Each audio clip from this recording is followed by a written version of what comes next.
નમસ્કાર, વીટીવી ન્યૂઝમાં આપનું સ્વાગત છે। સમાચાર સાથે હું છું નેહા। ગુજરાતની શિક્ષા વ્યવસ્થા પર સવાલ ઉઠાવી અખિલેશ યાદવે પોતાની ફજેતી કરી છે। ગુજરાતમાં શિક્ષણ પરનો 2 વર્ષ જૂનો રિપોર્ટ પોસ્ટ કરીને અખિલેશ યાદવ ફસાયા છે। ગુજરાતના શિક્ષણને બદનામ કરવાનો સમાજવાદી પ્રમુખનો પ્રયાસ નિષ્ફળ નીવડ્યો છે। ધોરણ 10ના પરિણામ પર વર્ષ 2023માં ન્યૂઝ એજન્સીએ રિપોર્ટ રજૂ કર્યો હતો। 2023ના રિપોર્ટને નવો રિપોર્ટ સમજી અખિલેશ યાદવે સવાલ ઉઠાવ્યા હતા। અખિલેશ યાદવે જૂનો રિપોર્ટ શેર કરતા ભાજપના નેતાઓ લાલગુમ થયા। શિક્ષણ મંત્રી પ્રફુલ્લ પાનસેરિયાએ અખિલેશ યાદવની સમજણ પર સવાલ ઉઠાવ્યા। નિષ્ફળ નેતાઓએ નકલી રિપોર્ટ પોસ્ટ કર્યો હોવાની વાત પ્રફુલ્લ પાનસેરિયાએ કરી। ખોટી માહિતીથી વિદ્યાર્થીઓને છેતરવાનો પ્રયાસ કરાયો છે।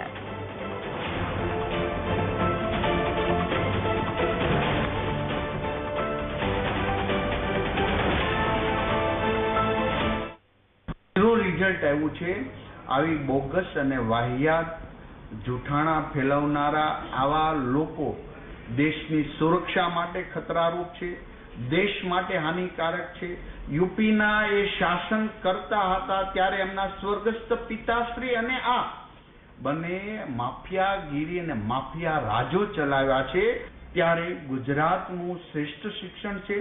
ગુજરાતની અંદર છેલ્લા 1.5 વર્ષમાં 2,29,000 બાળકો પહેલા ધોરણથી 12મા ધોરણ સરકારી શાળા અને ગ્રાન્ટેડ શાળામાં એડમિશન લીધા છે।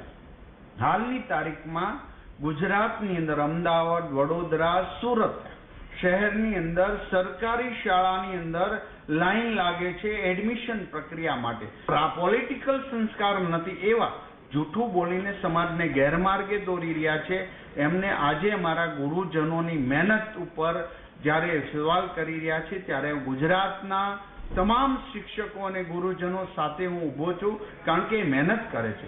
એ શાળાઓમાં દિવસ રાત મહેનત કરી ગુજરાતના શિક્ષણને હાઈટ પર લાવી રહ્યા છે। ત્યારે 2,29,000 વિદ્યાર્થીઓ પ્રાઇવેટ શાળા છોડીને સરકારી શાળામાં આવ્યા। મને આશા છે કે ગુજરાતનું શિક્ષણ મોડેલ જે દિશામાં આગળ જઈ રહ્યું છે એમાં હવનમાં હાડકા નાખનાર આ નેતાઓ જેણે પોતાના વિસ્તારની અંદર પોતાના રાજ્યની અંદર અરાજકતા ફેલાવી છે, 0 રિઝલ્ટ આવ્યું છે।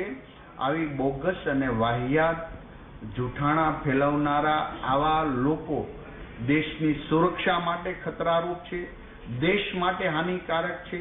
યુપીના એ શાસન કરતા હતા ત્યારે એમના સ્વર્ગસ્થ પિતાશ્રી અને આ બંને માફિયાગીરી અને માફિયા રાજો ચલાવ્યા છે।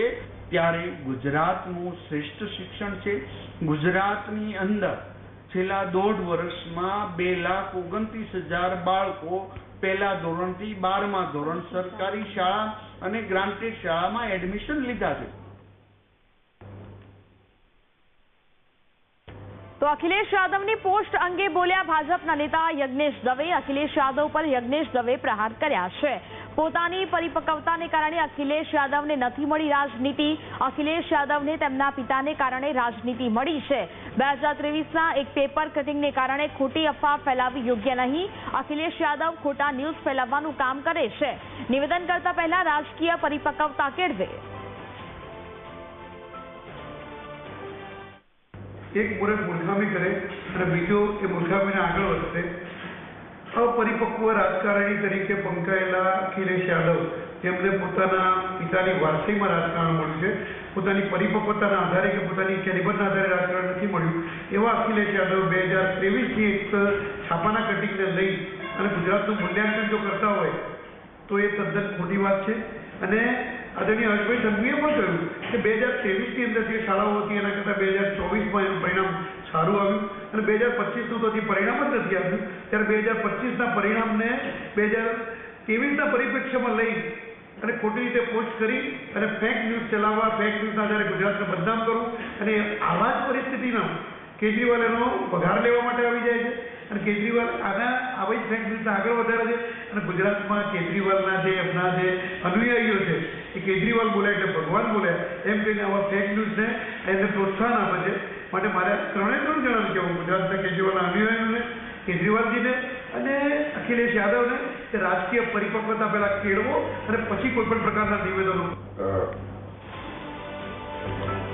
તો આ બંને દ્રશ્ય મેં આપને બતાવી રહ્યા છે કે જ્યાં ગુજરાતના શિક્ષણની વાસ્તવિકતા સામે આવી હતી કે જ્યાં સરકારી શાળામાં એડમિશન લેવા માટે મોટી સંખ્યામાં વાલીઓ છે તે લાઈનો લગાવીને ત્યાં ઉભા હતા, ટોકન સિસ્ટમ અપનાવવામાં આવી હતી અને બીજી બાજુ ગુજરાતના શિક્ષણ પર આ પ્રકારના સવાલ અખિલેશ યાદવે ઉઠાવતા હવે ભાજપ નેતાઓ આક્રમક બન્યા છે અને તેમના પર પ્રહાર કરવામાં આવી રહ્યા છે। આ એ જ દ્રશ્યો ગઈકાલના છે કે જ્યાં ગુજરાતની જે સરકારી શાળા આવેલી છે સુરત ખાતે અને ત્યાંના જ આ દ્રશ્યો છે કે જ્યાં એડમિશન પ્રક્રિયા માટે સરકારી શાળામાં લોકોએ લાંબી લાઈનો છે તે લગાવવામાં આવી હતી ને આ જ સરકારી શાળામાં એડમિશન લેવા માટે પેરેન્ટ્સ છે તે મોટી સંખ્યામાં અહીંયા પહોંચ્યા હતા અને હાલ તો જે લોકો ફીસ ભરવા માટે પણ કેપેબલ છે તેવા લોકો પણ અહીંયા જોવા મળ્યા હતા। ડોક્ટર, વકીલના દીકરાઓ માટે પણ અહીંયા એડમિશન લેવા માટે પડાપડી છે તે જોવા મળી હતી। જો કે આ પ્રકારે હવે એક બાજુ ગુજરાતની આ વાસ્તવિકતા અને બીજી બાજુ અખિલેશ યાદવનું